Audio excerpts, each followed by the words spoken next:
بسم الله الرحمن الرحيم الحمد لله رب العالمين والصلاة والسلام على أشرف الأنبياء والمرسلين سيدنا ومولانا أبي القاسم محمد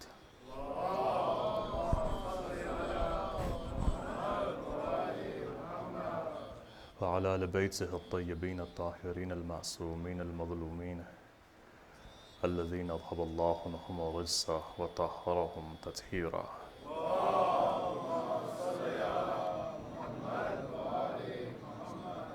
أما بعد، قال الله الحكيم في كتابه الكريم بسم الله الرحمن الرحيم وإن من شيئته لإبراهيم صدق الله العلي العظيم.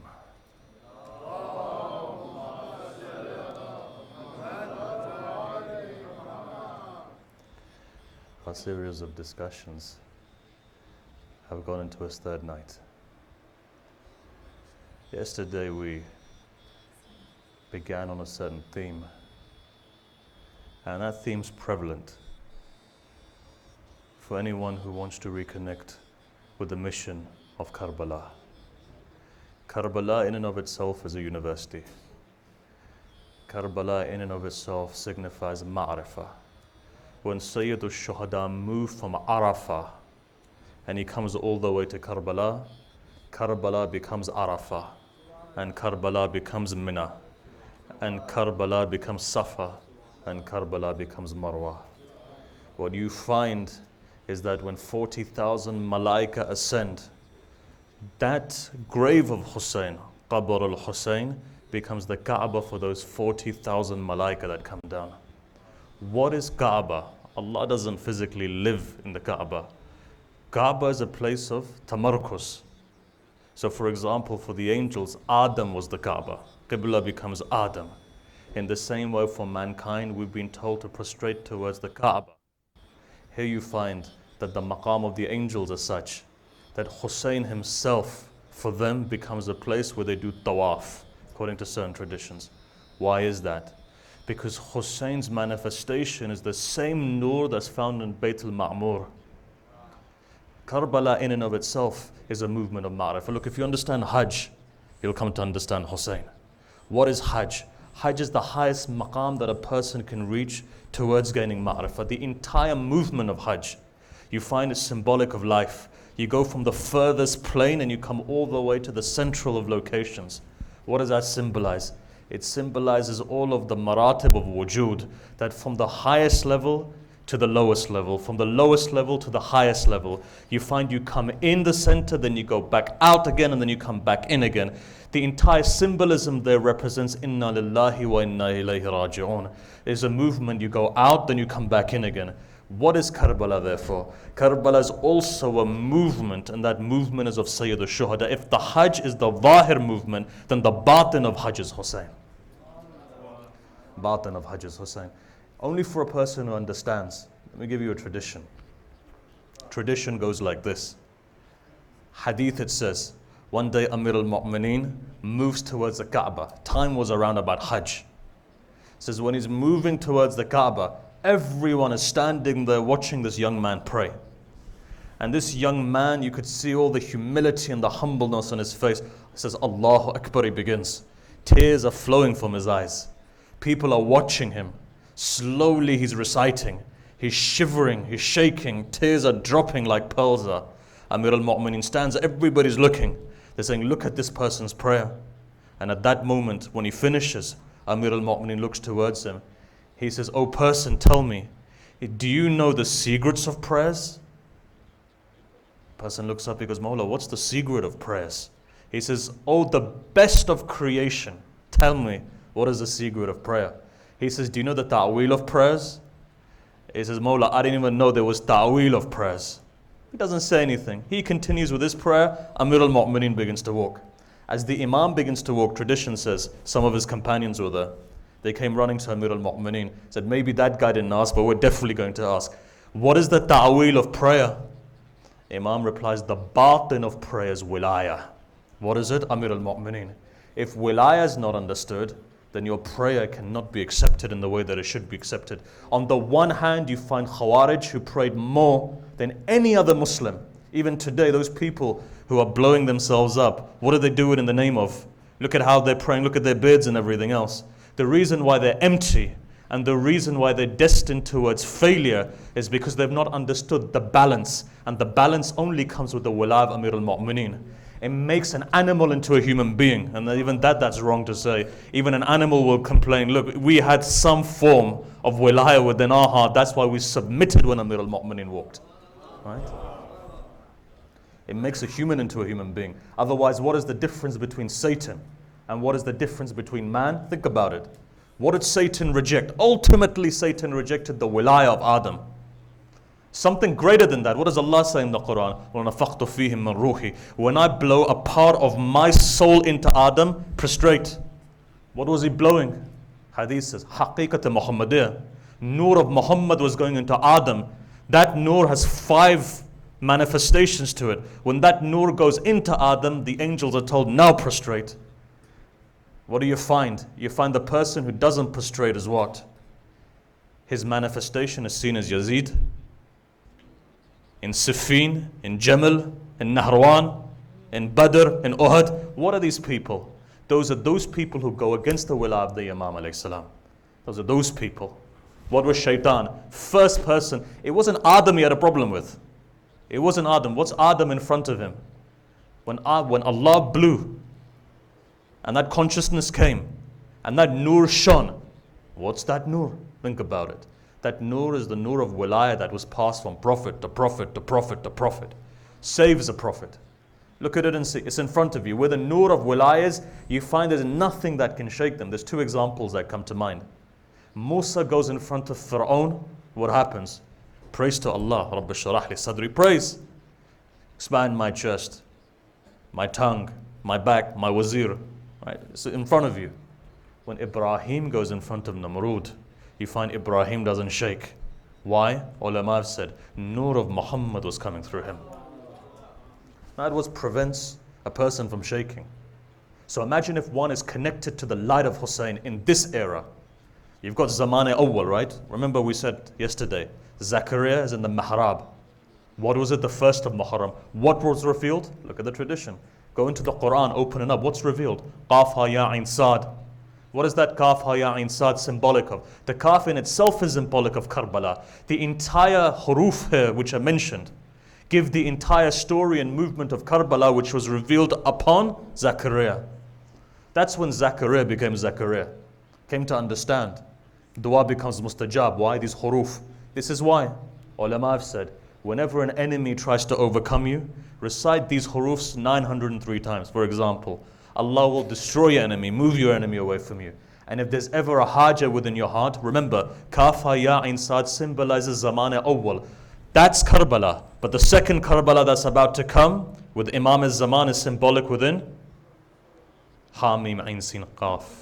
When you combine these huruf together and you recite them, then any dua becomes mustajab. Right? Quran is an entire commentary. Requires opening, requires delving into. Understand what the Quran is. This is why Ayatollah Hassan Zada Amali says, actualize the Quran within yourself.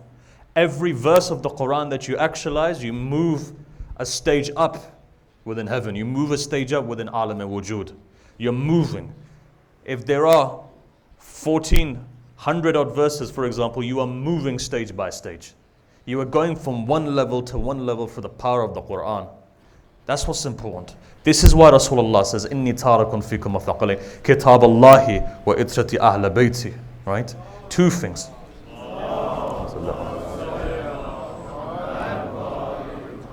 Don't ever neglect the Quran. With the wilayah of Imam, when you look at the Quran, Quran opens itself up in a way that you wouldn't even understand. This is why, you notice, verses in the Quran. Go to Yasin. There's a verse in Yasin, if a person's born blind, he recites that verse, his eyesight comes back. There's verses in the Quran that if a person was to recite those verses, they'd be cured from diseases. There's verses in that Quran when if you were to recite it, Allah would make you so rich you wouldn't know what to do with your wealth. All of the Quran in and of itself is a shafa for who? The believer. What is the milak though? Milak is this, Wilayat of Amir al-Mu'mineen. This is why Rasulullah, what does he say? What does Rasulullah say? قُلْ لَا أَسَلَكُمْ عَلَيْهِ أَجْرًا إِلَّا الْمَوَدَّةَ فِي الْقُرْبَى. He could have said, look, everybody claimed to love him. Mizan is not Rasulullah. Rasulullah is given the Mizan. Mizan is Qurba. According to Ahl Sunnah, Qurba is Fatima alayhi salam.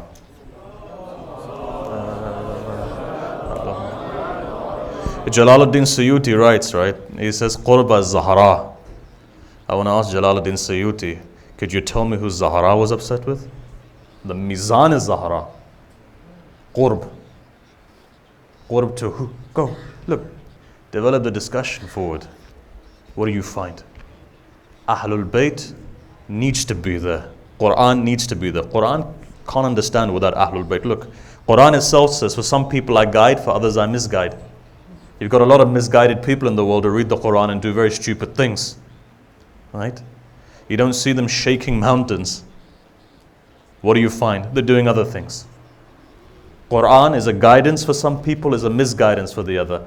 But you find Ahlul Bayt is that mizan, that anyone who comes through the lens of the Ahlul Bayt is guided. Anyone who comes. This is why you've been told. Especially when you live away, the countries that you live in, right? You've been told. When you live in a country that's not an Islamic country, what's important, incumbent upon you? Attract people towards the true religion. Attract people towards the true faith. What do you do though? Look at the hadith. You just give one saying. You don't need to give an entire book to somebody. Just give one saying of the Imam. You'll see what? You'll see the Imam himself's responsibilities to grab a person and bring him through. You know, I remember last year, right? This time last year when we were leaving, I was leaving my house to go and recite. I had a neighbor. The neighbor was Orthodox Christian. So I was leaving. A couple of weeks before that, I had a discussion. Again, I was leaving again. I'd leave a lot, stay very little at home. So as I was leaving, neighbor says to me, look, you know, where are you going? I said, Arafah. I said, fine.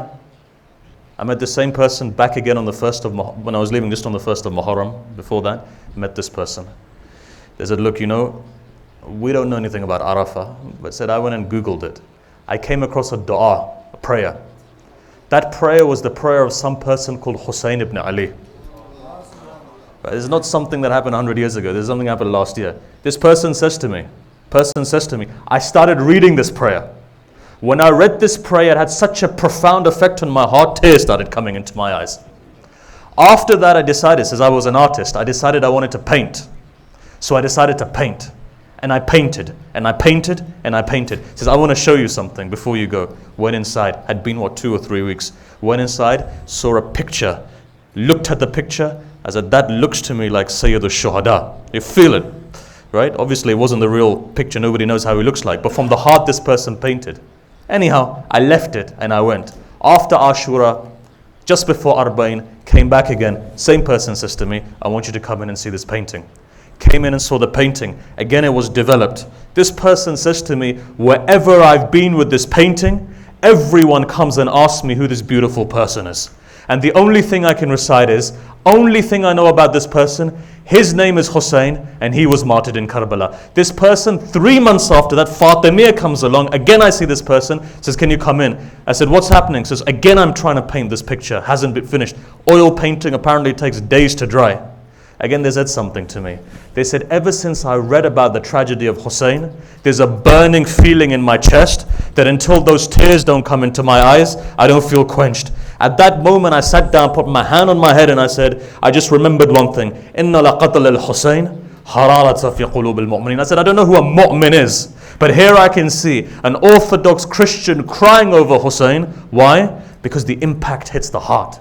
All you need to do is just to give that small message of Hussein. And Allah takes care of everything himself. This deen is not ours. This deen is Allah's. You don't need to force anybody. I always say, as a joke, heaven is enough for me, man. I don't need to share it. But the fact is this. I'm not going to go out there and become an evangelical spreading. It's not for me. Just give a hadith. Just give a hadith. I don't need to force you. I don't put a stand out there. I just need to tell you one thing. Who is Hussein? And I'm using this term after 7-10 years. Who is he? How great is he? What is he? Imam is that powerful. Let me give you a tradition, right? Hadith says, when your master reappears, what's the first thing he's going to do? Comes to Mecca, goes to Medina, establishes his Khilafat where? Kufa. First thing he does, in his first sermon, after that, what does he do? Recites the Masaib of his Jad. He says, "O people of the world, Ya Ahl al-Alam, people of the world, Inna Jaddi al-Husayn, Qutilat Shana. My Jad Hussein was killed thirsty." Right? He says it. I want to ask you a question. When a president or a prime minister ever comes, his first inauguration speech is the most important speech. If my prime minister stands up and starts talking about his Jad, what are you going to say? Right? He's talking about his granddad? Or she's talking about her granddad? What does that tell you? That tells you there's only one other conclusion there.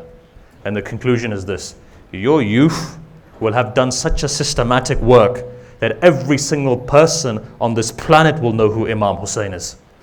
Only 5 years ago, people didn't know what Muharram is. Go and look at the UK today. Nicola Sturgeon, Prime Minister, ministers are tweeting about Muharram. That's the beginning. Don't look at it just the fact that they're saying, this is your first month. No. Look at it and see how things develop. You may have seen a picture last year. Nicola, First Minister, was standing there with a flag from Iraq. Red flag. It's the beginning, right? It's the start. The question is asked, what is this flag? Hussein. What is the next message? Who was Hussein? Go look today. YouTube, Google it. Scottish Parliament, Imam Hussein. All you need to Google. 36 minutes in the Scottish Parliament, they're discussing who Imam Hussein is. First ever parliament in the entire Western world. In fact, if I can say the whole world, whoever spoke about Imam Hussein for 36 minutes. No Islamic country has spoken in their parliament for 36 minutes about Imam Hussein, like the Scottish Parliament did. And the reason being is this, that 5 youth decided to get up and they went and gave their blood in the name of Imam Hussein. And all of Edinburgh was thinking, who are these people giving human beings their blood? Message of Imam Hussein is not just about Shias, it's not just about Sunnis, it's just not about people of faith, but the fact is this: the message of Imam Hussein is so primordial that it is about every single human being, and every single human being feels Imam Hussein in their heart. That's what the difference is. This is why 40,000 or 30,000 Hindus in Lucknow come and they beat their chests and they walk for 25 hours barefooted. Let me ask you a question. Which Shia can walk for 25 hours with a candle in their hand? Go and see your Hindu brothers. They can do that. Right? Can you do that? 25 hours? Couldn't do that. How can they do that? Let me give you a story. You know when Daesh attacked Iraq? One of the Indian papers I was reading, there was an interview that was done. In the interview, a woman who was a Rajput, she was asked, what do you think of this? You know what she said? She said, I said to my son to go to Karbala and defend the shrine of Imam Hussein. So the question was asked. I said, but you're a Hindu. She says, I may be. But I've seen the miracles that take place when the flag of Abul Fadl al-Abbas comes out. You know what she says? The interview is all there. She says, Muslims have a tendency to betray their Imam. I'm making sure that my Hindu son goes there so there's no betrayal. Right? When does that happen though? That only happens when people understand. What is our wadhifa? What is our responsibility? Our responsibility is to make sure we spread that message. Get that message far and wide. Make sure we're spreading that message to people. That's what the most important thing is. Get that message out there. Don't leave it in the 4 walls confinement. Hussein is such a magnet. Whoever it is comes towards Hussein. However they are, comes towards Hussein. That is Hussein. What is our responsibility? Take it out there. You've got the biggest power. You don't need to go sit somebody down and cram in their mouth theology and philosophy.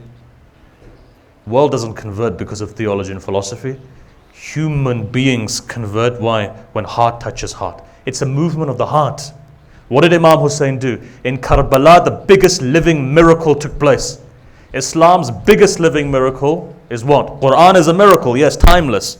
But not everybody understands the miracle of the Quran. But when 30 million people walk from Najaf to Karbala 1400 years later saying Labbaika Ya Hussein, that is a living miracle.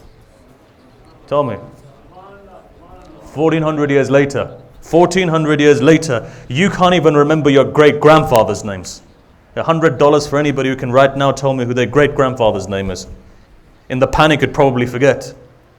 But if I was to ask this young man here sitting, maybe 7, 8, 5, 6, however many years old they are, what happened on the day of Ashura, all of these kids are going to say, at Asr time, Hussein was killed.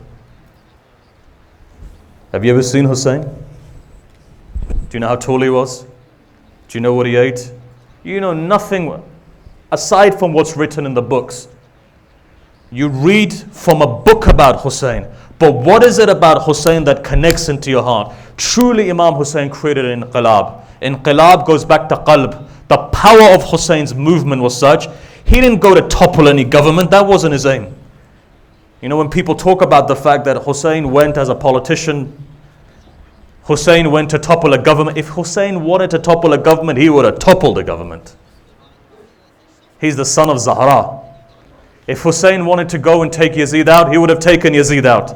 If Hussein wanted to go and eradicate dhulm, he would have eradicated dhulm. Imam Hussein's primary maqsad wasn't to eradicate dhulm either, otherwise there wouldn't be any dhulm in the world. Wilayat taqweeni. Imam Hussein went to revive the hearts of the people so that today people's consciousness arise.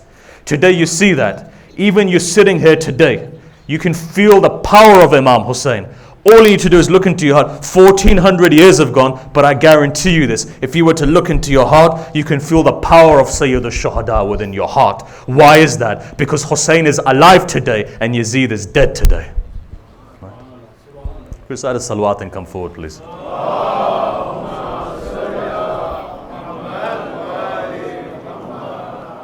And one more salawat, please, and come forward.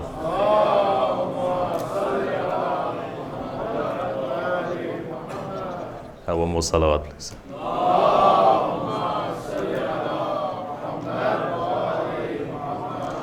There's still some space at the front of you. You guys move forward, please, with the salawat.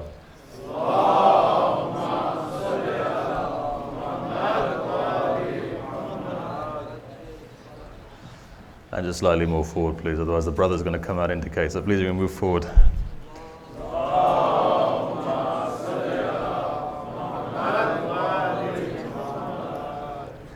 That is the power of Sayyid al-Shuhada. It's a living miracle. It is the biggest miracle that today you see. People don't cry for the sake of crying. They cry when their hearts are touched. Hussein's message is so powerful. This Labbaika Ya Hussein that you do, that Labbaika Ya Hussein is what? In and of itself is powerful enough to change the entire dynamics of governments in the past. Whether it's kufr or whether it's haqq, Banu Abbas used the name of Hussein. Look what happened. The largest dynasty within Islam. Okay, it was batil, but the fact is Hussein's name is so powerful. Imagine if Imam Hussein's name is used for haqq, then what happens? Peace, tranquility, movement, right? Let me tell you something. You know what Hussein to you is? Remember the very first tradition that we narrated 2 days ago. What is that tradition? What does Amir al-Mu'mineen say? Again, Kitab al-Nu'mani. Imam says, after the death of my son Hussein, what's going to happen? Dhalala, dhulma. In that ocean of dhalala, in that ocean of darkness, in that ocean where the hearts will die. Today, are you not seeing Alam Islam's heart dead? How many Muslims are there in the world? Over 1 billion. Look at the characteristics of Muslims today. You know, you feel embarrassed when you see them. You feel embarrassed in the way that they behave. Hearts are dead today, but understand something.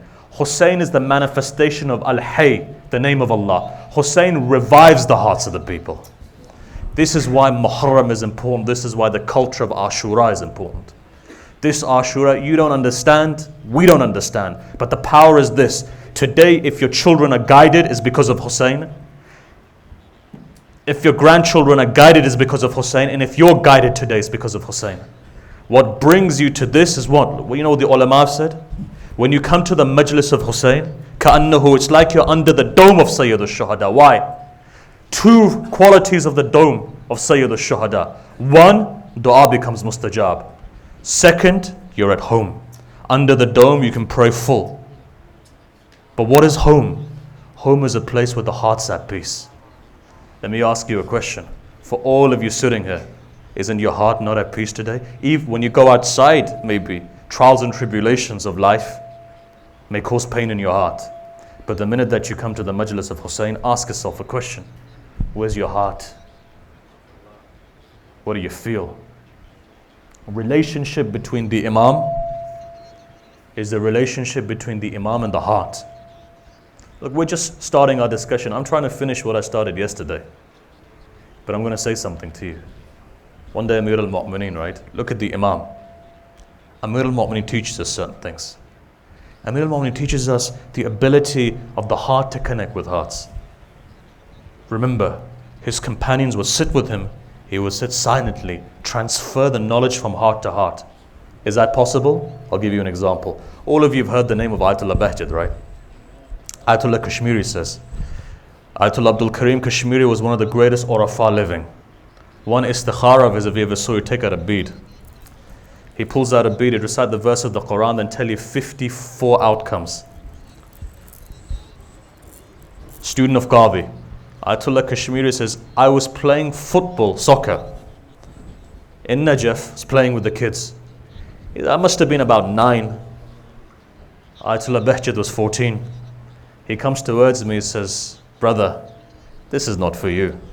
He goes, I understood what he was saying. I said to, at the time, Ayatollah Bahjat, I said, look, can I come and see you? He says, come and see me. So somebody asked him, he says, what was the first lesson he taught you? He says, he was preparing me to go to Qadi. Right? He says, so what do you do? He said, 3 days continuously I went to see him. We sat for an hour. What did you say? He said, nothing. He stood there, I stood there. He sat there, I sat there. From the heart, he transferred knowledge into my heart. My chest started becoming full. Ilm is not through the tongue, remember that. إِنَّمَا هُوَ نُورٌ يَقْذِفُهُ اللَّهُ فِي قَلْبِ مَن يَشَاءُ. It's a light that shines in the heart of the believer. Allah puts it there. Right? What did we say yesterday? When Allah favors somebody, He puts a dot of light in their heart. What happens? People would say, after Saddam came, when he kicked out all of the ulama of Najaf, or most of them when they went to Qom, ulama in those days in Qom, they would cry. Why? When you live next to the haram of Amir al-Mu'mineen, what do? You miss it when it's not there. They said whenever we missed the haram of Amir al-Mu'mineen, we'd go to Ayatollah Kashmiri. When we looked at him, he was the mujassima of Amir al-Mu'mineen's haram. Ishq, right? That's what ishq is. Light from the heart. It says light from the heart. This Ayatollah Bahjat, when he was training Kashmiri, what was he doing? From heart to heart. He's passing a light. When that light was passed, he says, now you're ready to come to my teacher. He takes him to Sayyid Ali Qadi. What does Sayyid Ali Qadi instruct him in the month of Muharram? Right? Imagine, these guys are the elite. You don't get any higher than that. Each one of those students, Hassan Ilahi, Allama Tabatabai, Sayyid Kashmiri, Ayatollah Bahjat, Ali Muhammad Burujurdi, Sayyid Ahmed Kashmiri, all of these guys, top of the top range, Abbas Kushani. These guys are those people who you see Alam and Kaun at this moment in time. Awliya of Allah, the hadith says, Sunni Shia hadith. Sunni hadiths talk about 30 abdal who are connected at any given time. Shia traditions talk about 30 or 40 people who are the ashab of the 12th Imam. Their wujud in this world is important. Why? Because they are those people who help the Imam in his work. When one dies, another one comes. When another dies, another one comes. These are those people, right? Imagine, Sayyid Ali Qadi says, he says, Muharram is coming. I want you to do something. He says, what is that? Now imagine, master of spirituality advising his people. If you want to achieve the highest realms. Because remember, Alam and Malakut has its own roadmap. The higher realms have their own roadmap. At that stage, he says, when the month of Muharram comes, I want you guys to make sure that you are helping in any way possible when it comes to the Azab Hussein. Be it cleaning, be it making the food, be it preparation, be it listening, whatever it may be. Attach yourself to the dhikr of Sayyid al-Shuhada. Why? Sixth Imam alayhi salam says,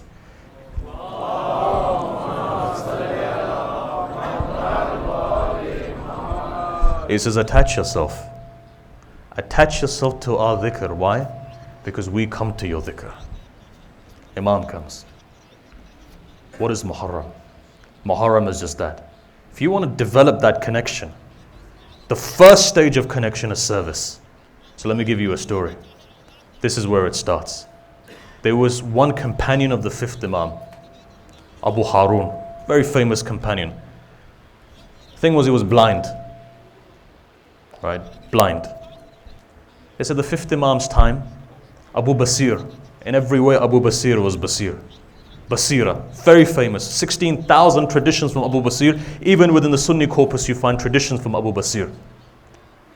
Abu Basir was a faqih, lived in Kufa. So he says, look, let's go to Medina. Let's go and meet the master. They go meet the fifth Imam. They say Abu Basir goes forward.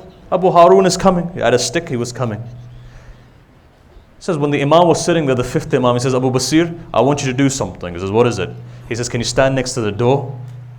He says, what do you want me to do standing next to the door? He says, go stand next to the door and ask everyone where Imam Baqir is. Now, if it wasn't for the tradition, I wouldn't say it. The tradition says, but Mawla, people are going to think I'm mad. He says, go and do it. Imam stands also next to the door. Imam is standing there, Abu Basir is standing there. One person comes in, he says, do you know where Imam Baqir is? He says, no, comes inside. Second guy comes, he says, you know where Imam Baqir is? He says, no, goes inside. Third guy comes, he says, you know where Imam Baqir is? He says, no. Three were finished, now the fourth one is coming. Who is it? Abu Harun. Stick in his hand, trying to find his way, stops on the door, Baba Jibreel, question is asked, do you know where Imam Baqir is? He says, standing right next to you. Abu Basir looks up and he says, you're blind, how do you know? He says, Abu Basir, the connection with the Imam is not these eyes, is these eyes. If a person's eyes are open from here, wherever they are in the world, the Imam is there. Now listen to this tradition of Qadi when he says, wretched is the eye that wakes up in the morning, it doesn't do ziyarah of the Imam. Understand this, if the Imam is in ghaiba, Imam is in ghaiba of these eyes, not these eyes. Open your eyes up, otherwise what? When people turn around and they say, well look, Imam Amir al-Mu'mineen was with his people, and Imam Hassan was with his people, and Imam Husaini was with his people, all the way down to the 11th Imam. The question is asked, but we Shias are what, yatim? No, lutf of Allah as such. He wants you to be the best. There were people sitting with the Prophet. Where were their hearts? And there are people who were sitting in Yemen, Awais Qarani. Where was his heart? Imagine this. Where was his heart? Where was his heart? You could be sitting here right now. This is why they say, when a person comes to Majlis al-Husain, even if he annoys you, don't raise your voice at him. You don't know which wali Allah is sitting next to you. Allah himself says, I protect my wali. 8th Imam says, you know what 8th Imam says? He says, I curse those people who come and they upset my wali. You don't know. Sometimes it's better just quietly go out. You know why? Because after the majlis ends, most of the ghibah begins. I'm not saying that. Ibn Ta'us narrates Amir al-Mu'mineen from Kumail. Right? Everything I'm saying, I'm back it up. Kumail, Ibn Ta'us is saying Amir al-Mu'mineen gave me 40 signs before the Dhuhr. Says, Akhir al-Zaman will be a time, you will see people filled in the centers, but the purpose of their coming will be what? Ghibah of one another. And they'll have bughd in the hearts for one another. They'll be standing shoulder to shoulder in prayers, bughd in their hearts for one another. Isn't that haqq? I can close my eyes and tell you what my Mawla says is on my eyes. This is that time. How much ghibah happens when the chai comes out. Everything that we've earned, we've lost it. This is why ulama have said, listen, beat your chest, go home. Why? Preserve all of that you've held. Don't let it go out of your hands. Not like quicksand, it just goes out of your hands. What is it? These eyes. These eyes? No, these eyes. This is the eyes that you see the Imam with. The eyes of the heart. Why? Because the heart is that sees the haram of Allah. And where does the Imam rest? You know Amir al-Mu'mineen was born in the Kaaba, right? If this Kaaba here houses Allah, then the wilayah of the Imam is also housed within this chest. Right? Let me take you to another tradition. Abu Harun, same person. Now comes the time of the 6th Imam. Stories in front of you. An entire group from Isfahan come. When that group from Isfahan come, it's the time of the Abbasids.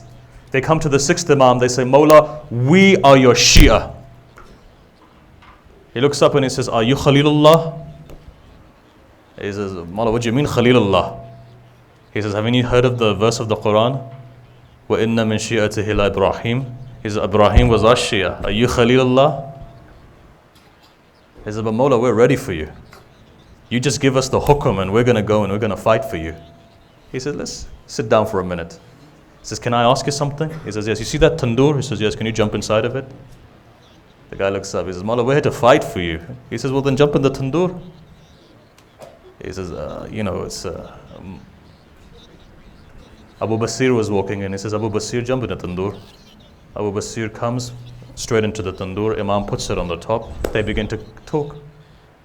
So this guy from Isfahan, sweat is dripping. Asked the question, says, but Mawla, what about? He says, forget him. Let's talk. He says, Mawla is probably kebab now. He says, open it up. He opens it up. What's Abu Harun doing there? He's sitting there. Nothing has touched him. You know why? Wilayat is this. Wilayat means when the entire universe submits to you. What happens though? Milak is this. Go back, 8th Imam, your Mawla is saying. Your 8th Imam is saying, whose ziyarah is the most afdal from every, Ayatollah Khoui said, if Husaini ibn Ali's ziyarah every step is 1,000 Hajj, 1,000 Umrah, even more than that is the 8th Imam. Why is that? Gharibatus, Gharib al-Ghuraba. Only the khas will go.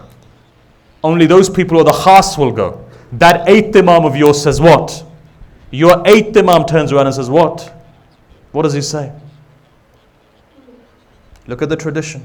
If Abu Harun here is playing, Wilayat is what? He talks, when he gives the entire tradition to Ibn Shabib, he gives 3 things. He says, Ibn Shabib, remember, you do what we like and you stay away from what we hate. What happens? You do what Ahlul Bayt like, you stay away from what they hate, you become Sahib al-Wilayat as well. How do these Urafah achieve that rank? Very simple. You follow the Ahlul Bayt's roadmap, you too will become Sahib al-Wilayat. Difference is this though. Your Wilayat and Amir al-Mu'mineen Wilayat, there's a difference. Stories coming to mind, I'll tell you the story. Some of you have been to Delhi, right? You go to Delhi, there's an entire shrine of Nizamuddin Awliya, which is the Sufi saint. In the shrine, there's a story. Story in the shrine goes like this. A man comes up to Nizamuddin, Chishti order. Comes up to Nizamuddin and he asks him a question. He says, what is the difference between your wilaya and Amir al-Mu'mineen's wilaya? Ali ibn Abi Talib's wilaya. Because you claim to have wilaya and you can do karamat. And Ali 1400 or 1100 years ago, whatever it was, he also has wilaya. And Nizamuddin Awliya looks up and he says, let me answer this question for you. He said, the answer is very simple.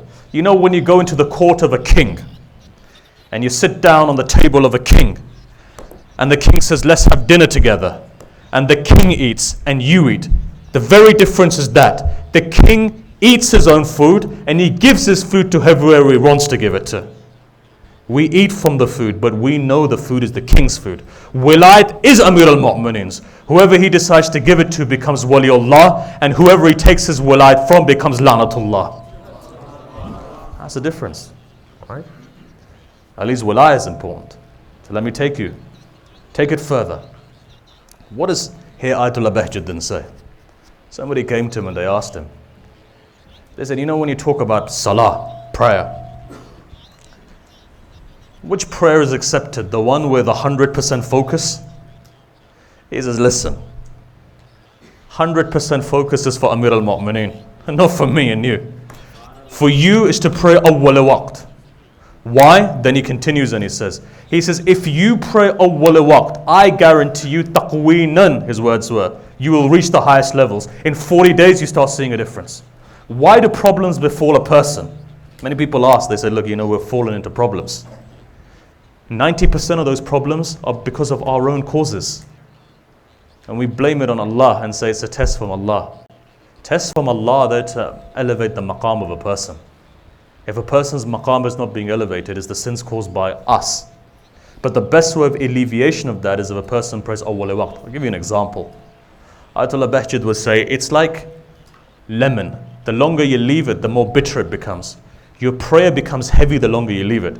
Pray at awwal waqt and it's beautiful, it's sweet. But the longer that you leave it, what happens? It becomes heavy. Try it. If 40 days are difficult, try for these 10 days. You'll see Allah starts removing difficulties from your pathway in such a way that you start flowing, right? This is why, do you think Amir al-Mu'mineen and Sayyid al-Shuhada, why are they reading Awwal Waqt? They've already been guaranteed heaven. If they're reading it, there's a secret behind it. I'll give you this story comes into mind, right? Ayatollah Marashi Najafi. You may have heard of him. Ayatollah Marashi was a very big scholar. He was a student of Murtaza Talagani. Ayatollah Bahjat said, if he's not like Qadi, he's nothing less than Qadi. Murtaza Talagani. Murtaza Talagani trained Ayatollah Marashi Najafi. He was also the student of Murtaza Kashmiri, the first one.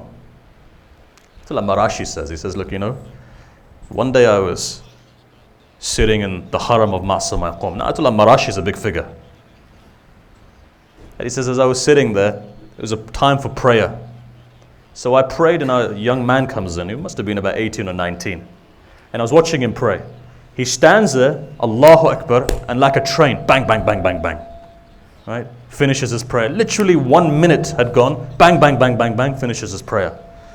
So Ayatollah Marashi looks up, you know, some of our youth do the very same thing. Bang, bang, bang, bang, bang, finish his prayer. Ayatollah Marashi says, come here. Now this youth knew. He goes, this guy's been watching me. But he was a Shia as well. Shias are very clever people, as he calls them. He says to the youth, he says, what were you doing? You know what he replies? He says, I was telling my creator that I'm not a baghi. I was telling my creator that I'm not a baghi. He says, prayer, you know your Jad knows. You know your Jad knows. For me, it's enough to say to my Allah that the ni'mah that He's given me, I'm still with Him. I haven't left Him. Ayatollah Marashi begins to cry. Sits down and he says, my 30 years of study on one side and this youth's answer on another side. What is he saying? Allah, I'm not a baghi. I put my head down to you to tell you that I'm still here. Okay, I pray like a Ferrari runs on a track, but that's okay. Why is that okay? Because the batin of namaz you know and your Jad Amir al-Mu'mineen knows. At least I'm praying. Same thing that Ayatollah Bahjat said. At least pray. Pray awwal waqt. However you prayed, pray. You will see you'll perfect as time goes on. Why? Promise of God. You start off like a train, but slowly, slowly Allah perfects you. Try, begin. Why is that important? Connection of the heart. Your prayer connects you to Husain ibn Ali. It's ajib, right? Connects you to Imam Husain. That wilayah comes into your chest, connects you towards Allah. Fastest route to Allah is what? Azab Husain. Remember wasila. What blocks you from Allah? Your sins. What destroys your sins? Hub of who? Sayyid al-Shuhada. What blows your sins apart? When Zahara is happy with you. I'll give you a tradition. You know, our time is flying by. Give you a tradition. We talked about the time of confusion. Time of confusion. But you know what? The same example of confusion happened with the angels. When?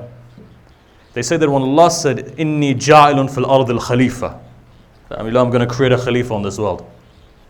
Tradition says the very first thing that happens is the angels turned around and said, Allah, are you going to create man who's going to create fasad and bloodshed? Right? Now either the angels saw something before, and we have traditions to say before Adam was Adam, and before him was Adam and Adam and Adam, and there will be Adams and Adams and Adams after. Maybe they saw something. So what did they say? They said to Allah, these people are, this Adam is going to create bloodshed, going to create fasad. Now was it all of the angels? No. Many of our ulama say these were the angels, Malaika Zamini in the world, not the Malakut and Jabarut, the Jibrail is. There are two sets of angels. One is in the physical world, Alam and Nasut. One is in the higher realms. Higher realms, according to certain ulama, it wasn't the higher realms one. It was the lower realms, the physical world. In this world, in Alam Ikon, in Alam al-Mulk, and they came forward, they said, Allah, you're going to create something that's going to create bloodshed. What does Allah reply? He says, I know something that you don't know. He says, I'm knowledgeable about something that you don't know. Allah didn't like it though. So what did He do? Allah wanted to train them. How does He train them? Remember one thing. When you lack ma'rifah sometimes, Allah puts you through difficulty to gain it. When does the rahmat of Allah come down full force? When you're going through trial and tribulation, and with your broken heart you beseech Allah. If a person's heart isn't broken, they pray, it's a half-hearted prayer. But you notice when a person's heart is broken and he calls upon Allah, Allah answers him. Why? Hearts connect. Go back to the tradition and see, what did Musa say? He says, Allah, I'm broken-hearted. The reply comes from Allah, Musa, I'm for the broken-hearted. Connection is there. What happens? Allah tests the angels. What does He do? Alam an-Nur, He plunges Alam an-Nur into darkness. Now what does it mean by darkness? It means they were disconnected from Allah. Initially they were connected, connection breaks. 7,000 years they worshipped Allah then. Allah created for them Bayt al-Ma'mur for the purpose that they would go around in the 4th level of heaven to worship Allah. They say 7,000 years later, we don't know what type of 7,000 it is. In the tradition it says 7,000 years later. You recite a salawat please, and these kids can sit down.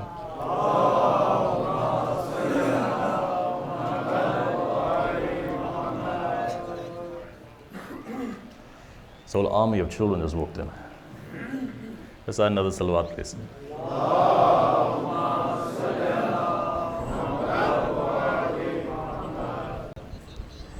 7,000 years later, what happens? The tradition says, Bayt al-Ma'mur holds a nur. When Allah created Bayt al-Ma'mur for the angels to go around, He put a nur in there. They did tawassul of that nur. That nur's connection they found on the arsh of Allah. In the tradition it says that 7,000 years later, remember every 1,000 represents one time you go around the Kaaba. 7 times you go around the Kaaba, symbolizing the repentance of the angels. As they repented, what happened? They say, Alam, it was Arsh of Allah, they looked up. Absolute darkness. All of a sudden from the Arsh, a kandil, a light comes.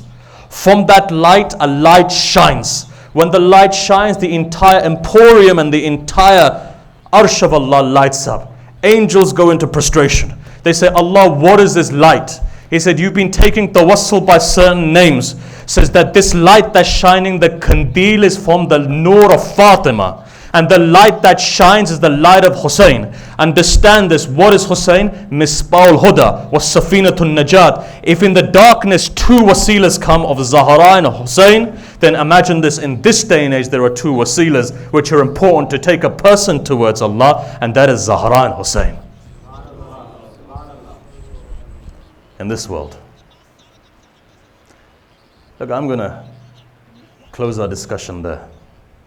For me to start, what I'm about to start is going to take me at least half an hour to explain. I'm going to give you that thought, hold on to that hadith. Remember, guidance in darkness comes through the tawassul of Zahra. If you ever find yourself that in the deepest, darkest moments of your life, you have nowhere to exit, go to the light of Husain. Gladden the heart of Fatima alayhi salam. Gladden her heart. How? Very simply. Whenever you feel that any tragedy is going to befall you, gladden the heart of Zahra alayhi salam. How? Cry for Husain. Remember what we said on the first night. There are certain people that Husain loves. When Husain loves somebody, what happens? When Zahra alayhi salam loves somebody, what happens? They wait for a moment to come when Husain's name is mentioned and tears come into their eyes. Look, I don't even need to see anything more than that. I'm just going to say to you one more thing. If you want to know how much wilayah you have in your chest, ulama have said, look at yourself and see. If Husain's name is mentioned and tears come into your eyes, that's the level of your wilayah. And if those tears begin to drop, you know your maqam is great. And if that voice is raised, then what? The only thing we can say is this. The entire Karbala that we cry for is to gladden one person's heart. Why? Because Husain had no mother to cry over him.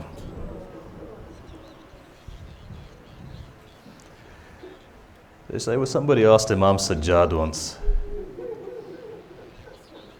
What Imam Sajjad replied? He says that my aunts wanted to cry over my father. Every time they would try, shimmer would come from the back.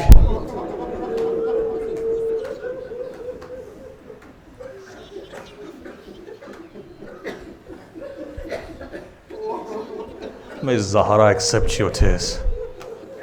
Honestly, if that mother prays for you tonight, your 7 generations will benefit from that. You know what Imam would say? He would say that they would try and cry. If you listen to the hadith, if you read the hadith, you'll see how painful it is. You know what they say? They say once Sayyidah Zainab was standing there. When tears came into her eyes, somebody came from the back and they hit her from the back of the head. At least Zainab, you look. But you know what really made Imam cry? What really made Imam cry was Sakina. You know, they say one day he was sitting there in Medina, he was crying. Somebody comes to him and they ask him, they say, Mawla, why are you crying for? You know what he replies? He says, oh person, I miss my Sakina. He said, what do you miss about her? You know what he replied? He said, the day was the 11th of Muharram. Umar ibn Sa'd had put me under the sun. My chains were burning me. It was coming into my neck.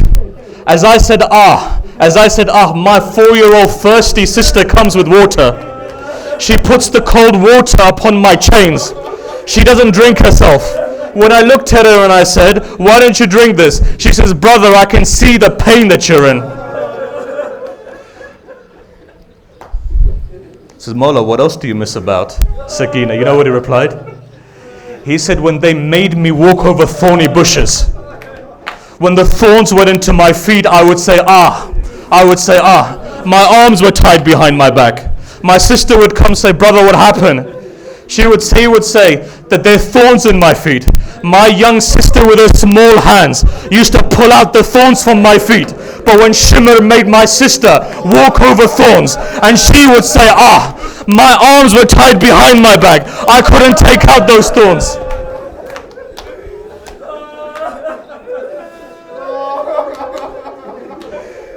Today is the 2nd of Muharram.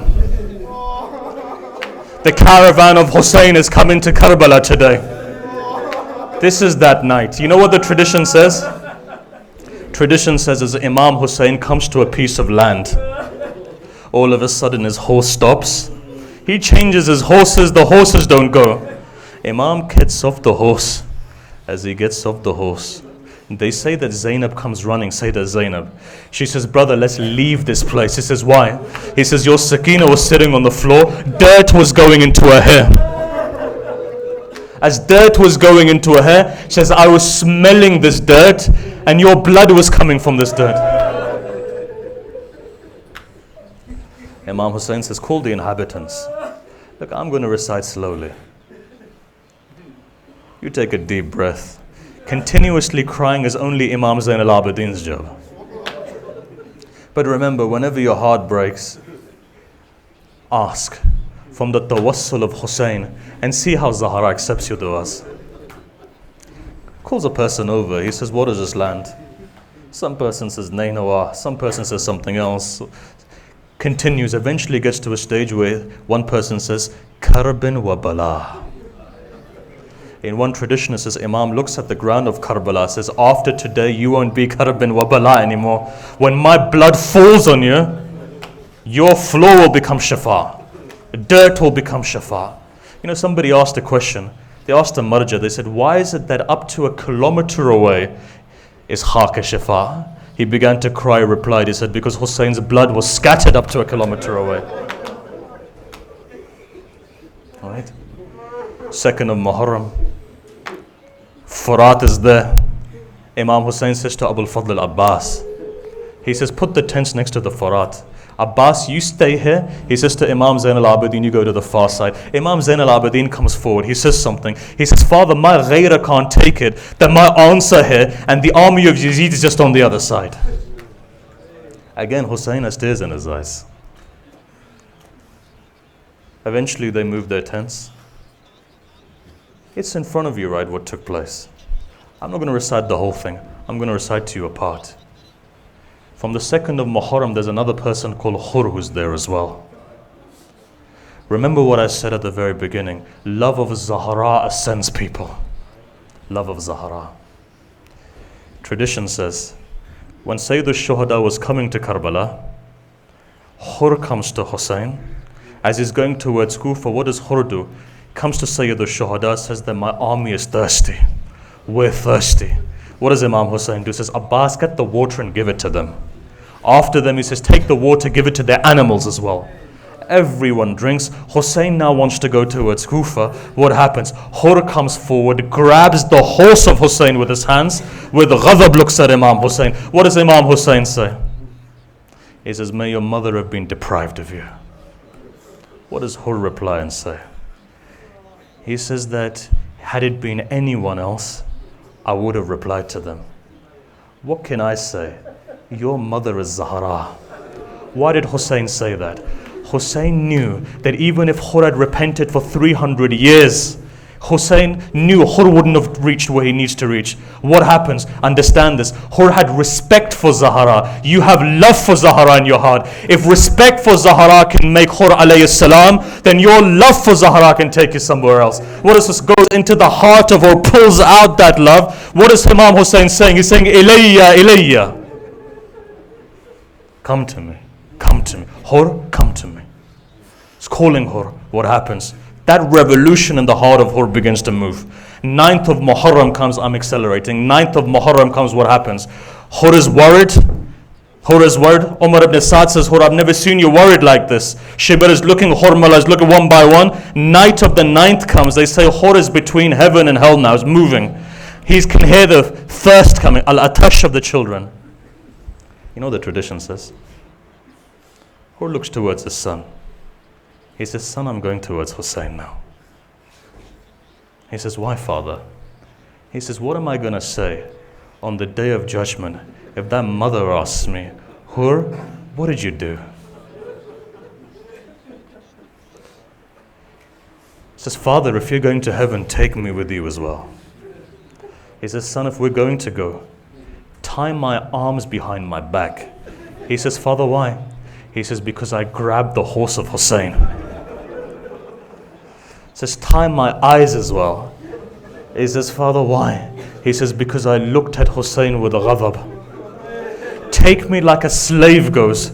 They say Hur is on a horse, hands are tied behind his back, eyes are covered. All of a sudden, son looks up. He says, father, Abul Fadl Abbas is coming. Abbas is riding. As Abbas comes, Hur chucks himself onto the floor. As he chucks himself, he says, Mawla, forgive me. I'm coming to your Husayn. You know what he replies? He says, Abbas replies, he says, Hur, my Mawla sent me so that he can take you to...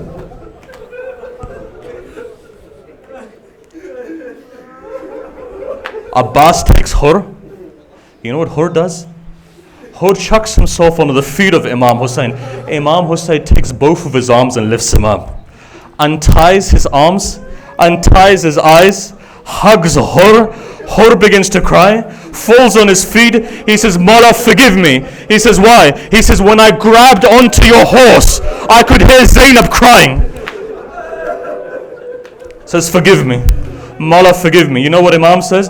He says, I forgive you, my mother forgives you. He says, if you truly have forgiven me, I want just one thing from you. He says, what is it? He says, I want to send my son into the Maktab to fight for you. He says, but before my son goes, I just want to do one more thing. He says, what is it? He says, I want to go to Sayyidah Zainab and ask for forgiveness. He says, Hur says, fine. Hur goes behind the tent. Abbas is standing there. As he's behind the tent, he just says one thing. He says, daughter of Zahra, forgive me that I made you cry. They say as he said that, the women began to cry. Hur chucks himself onto the floor, takes his amama off, puts the dirt in his hair. He says, Hur, how wretched are you? twice now you've made the daughters of Zahra cry. What are you going to say on the day of judgment? At that moment, Sayyidah Zainab says, Hur, don't worry about it. Says Hur turns around and says, he's a daughter of Zahra, will you intercede for me? She says, I will intercede for you on that day, that when my mother comes onto Mahshar and I will say that Hur repented, I will intercede for you. At that moment, Hur then says, son, go into the battlefield. At that moment, son goes into the battlefield. Son begins to fight. I can't narrate everything, but a time comes when a soldier comes, grabs something in his hand, hits the son of Hur on the back. Son of Hur falls onto the ground. As he falls onto the ground, he gives his final salam. In the tradition it says, Hur falls onto the floor, and on his knees he tries to stand up. He falls again, and he tries to stand up, makes his way towards his son. As he goes towards his son, the tradition says, what does he see? He sees Sayyid al-Shuhada sitting there, and as he's sitting there, he says, Hur, why don't you go away? I'll take your son towards you. Hur says, Mawla, why did you come to my son for? Why did you come to my son for? Hussein says, because no old father should ever go to the body of their son like this. That time was before Dhuhr. After Dhuhr, you see that an old father goes on his hands and knees, crawl towards his son, puts his son on his knees, and as he puts his son on his knees,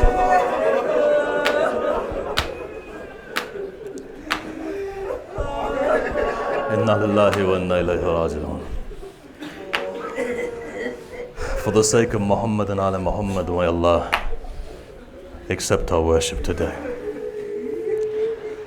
I'm going to take one wasila. You do dua.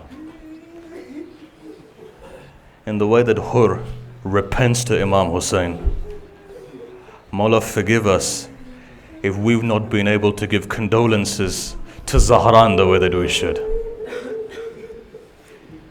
One wasila. Hussein is a broken father, the tradition says. One Christian narrator narrates, he says, 2 times I felt very bad for Hussein. He says, when was it? He said, the first time was this, when I saw an old father lose the ability to walk. As his son fell to the ground, Hussein fell to the ground. And as his son gave final salam, Hussein couldn't find his son. He was crawling on his hands and he was crawling on his knees and he was saying, son, answer me, where are you? My eyesight's gone. He said, the second time I felt sorry for Hussein's body was this.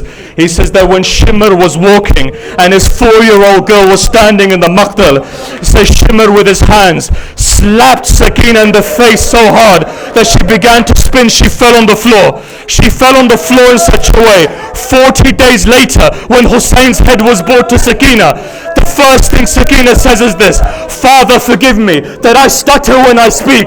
When Shimr slapped me in the face, it was so hard. From that day, I can't speak properly. Matan Hussein.